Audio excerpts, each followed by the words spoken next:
भगवद गीता के 14 अध्याय का विषय है गुण त्रय विभाग योग।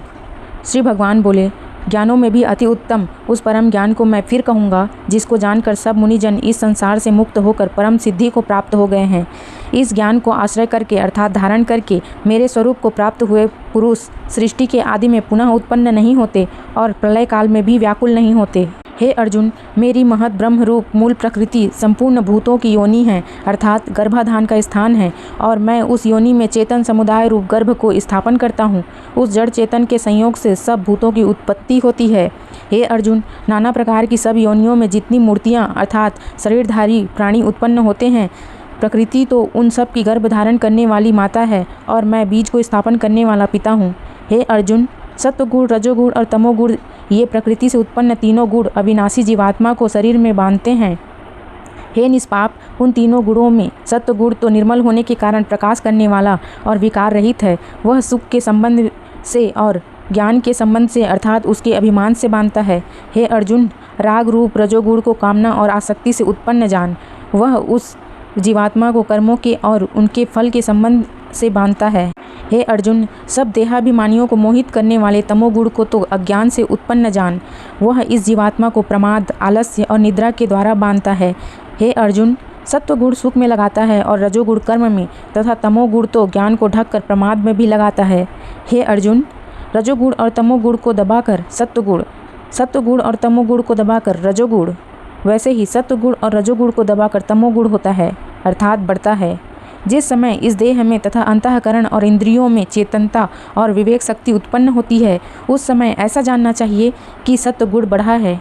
हे अर्जुन, रजोगुण के बढ़ने पर लोभ प्रवृत्ति, स्वार्थ बुद्धि से कर्मों का सकाम भाव से आरंभ, अशांति और विषय भोगों की लालसा ये सब उत्पन्न होते हैं। हे अर्जुन, तमोगुण के बढ़ने पर अंतःकरण और इंद्रियों में अप्रकाश, कर्तव्य कर्मों में अप्रवृत्ति और प्रमाद अर्थात व्यर्थ चेष्टा और निद्रादि अंतःकरण की मोहिनी प्रवृत्तियाँ ये सभी उत्पन्न होते हैं। जब यह मनुष्य सत्वगुण की वृद्धि में मृत्यु को प्राप्त होता है तब तो उत्तम कर्म करने वालों के निर्मल दिव्य स्वर्गादि लोकों को प्राप्त होता है। रजोगुण के बढ़ने पर मृत्यु को प्राप्त होकर कर्मों की आसक्ति वाले मनुष्यों में उत्पन्न होता है तथा तमोगुण के बढ़ने पर मरा हुआ मनुष्य कीट, पशु आदि मूढ़ योनियों में उत्पन्न होता है। श्रेष्ठ कर्म का तो सात्विक अर्थात सुख, ज्ञान और वैराग्यादि निर्मल फल कहा है। राजस कर्म का फल दुख एवं तामस कर्म का फल अज्ञान कहा है। सत्वगुण से ज्ञान उत्पन्न होता है और रजोगुण से निसंदेह लोभ तथा तमोगुण से प्रमाद और मोह उत्पन्न होते हैं और अज्ञान भी होता है। सत्वगुण में स्थित पुरुष स्वर्ग आदि उच्च लोकों को जाते हैं। रजोगुण में स्थित राजस पुरुष मध्य में अर्थात मनुष्य लोक में ही रहते हैं और तमोगुण के कार्य रूप निद्रा, प्रमाद और आलस्यादि में स्थित तामस पुरुष अधोगति को अर्थात कीट, पशु आदि नीच योनियों को तथा नरकों को प्राप्त होते हैं। जिस समय दृष्टा तीनों गुणों के अतिरिक्त अन्य किसी को करता नहीं देखता और तीनों गुणों से अत्यंत परे सच्चिदानंद घन स्वरूप मुझ परमात्मा को तत्व से जानता है, उस समय वह मेरे स्वरूप को प्राप्त होता है।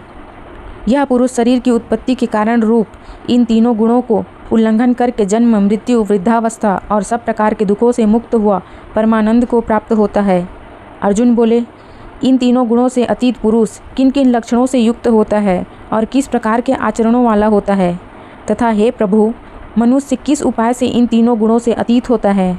श्री भगवान बोले, हे अर्जुन, जो पुरुष सत्वगुण के कार्य रूप प्रकाश को और रजोगुण के कार्य रूप प्रवृत्ति को तथा तमोगुण के कार्य रूप मोह को भी न तो प्रवृत्त होने पर उनसे द्वेष करता है और न निवृत्त होने पर उनकी आकांक्षा करता है, जो साक्षी के सदृश स्थित हुआ गुणों के द्वारा विचलित नहीं किया जा सकता और गुण ही गुण में बरतते हैं, ऐसा समझता हुआ जो सच्चिदानंद घन परमात्मा में एक ही भाव से स्थित रहता है एवं उस स्थिति से कभी विचलित नहीं होता, जो निरंतर आत्मभाव में स्थित, दुख सुख को समान समझने वाला, मिट्टी पत्थर और स्वर्ण में समान भाव वाला, ज्ञानी प्रिय और अप्रिय को एक सा मानने वाला और अपनी निंदा स्तुति में भी समान भाव वाला है, जो मान और अपमान में सम है, मित्र और वैरी के पक्ष में भी सम है एवं संपूर्ण आरंभों में कर्तापन के अभिमान से रहित है, वह पुरुष गुणातीत कहा जाता है।